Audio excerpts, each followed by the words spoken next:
প্রিয় ভিউয়ার্স আসসালামু আলাইকুম। আজ আমি আপনাদের মাঝে টেইলার্স ম্যানেজমেন্ট সফটওয়্যারের 5 নাম্বার পর্ব নিয়ে আসলাম। এর আগে আপনারা দেখছেন 1 নাম্বার পার্টে দেখছেন হচ্ছে কিভাবে টেইলার্স সফটওয়্যারটি সেটিং করা যায়। 2 নাম্বার হচ্ছে টেমপ্লেট এসএমএস টেমপ্লেটটা কীভাবে সেটিং করা যায়। 3 নাম্বারে দেওয়া ছিল হচ্ছে ক্যাটাগরি কীভাবে অ্যাড করা যায় এবং ক্যাটাগরি অ্যামাউন্টটা কীভাবে অ্যাড করা যায়।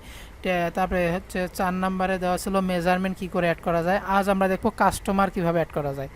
তো টেইলার্সে কাস্টমার আমরা দুইভাবে অ্যাড করতে পারি।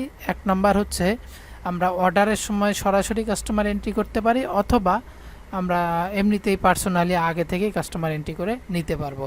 তো আমি আজকে দেখাবো যে কি করে আমরা সরাসরি কাস্টমার মানে আগে থেকে কি করে আমরা কাস্টমার অ্যাড করে দেব, আর অর্ডারের সময় আমি কিভাবে কাস্টমার অ্যাড করব সেটা অর্ডারে আমি দেখাবো। তো আমি 5 নাম্বার পর্ব এখন দেখাবো যে কি করে কাস্টমার অ্যাড করতে হয়। তো চলুন আমরা তাহলে ওটা দেখে আসি কিভাবে অ্যাড করতে হয়। তো আমি সর্বপ্রথম আমাদের সফটওয়্যারটিতে লগ ইন করতে চাচ্ছি। তো লগ ইন করতে গেলে আমি যে ডেমো লিঙ্ক ডিসক্রিপশনে দেওয়া আছে ওখানে ক্লিক করবেন, করে আপনার একটা সফটওয়্যারটি চালাই নেবেন। তারপরে এখানে আমি ডেমো লিঙ্ক পাওয়ার পর আমরা এখান থেকে ইমেল অ্যাড্রেসটা নেব এবং পাসওয়ার্ডটা দিব। ইমেল অ্যাড্রেসটা আমি দিয়ে দিলাম, আর পাসওয়ার্ডও আমি এখান থেকে দিয়ে দিলাম। তাহলে এখান থেকে আমরা পাসওয়ার্ডটা দিলাম, দেওয়ার পর লগ ইন করলাম। দেখুন আমি সফটওয়্যারে লগ ইন করতে পেরেছি। এখানে দেখুন আমাদের কাস্টমার নামে একটা মেনু বার আছে। তো আমরা অ্যাড কাস্টমার, এখান থেকে আমরা কাস্টমার অ্যাড করবো। কাস্টমারের নেম, কাস্টমারের ইমেল নাম্বার, মনে করেন ইমেল দিলেও হবে না দিলেও হবে, তো আমি ইমেল একটা দিয়ে দিচ্ছি। তারপরে ফোন নাম্বার দিয়ে দিলাম, তারপরে একটা অ্যাড্রেস দিয়ে দিলাম, তারপরে হচ্ছে এনার সম্পর্কে কিছু লিখলাম, তারপরে এনার যদি ছবি থাকে তো ছবি অ্যাড করে নেবে। তো এইভাবে আমরা কাস্টমার অ্যাড করতে পারি।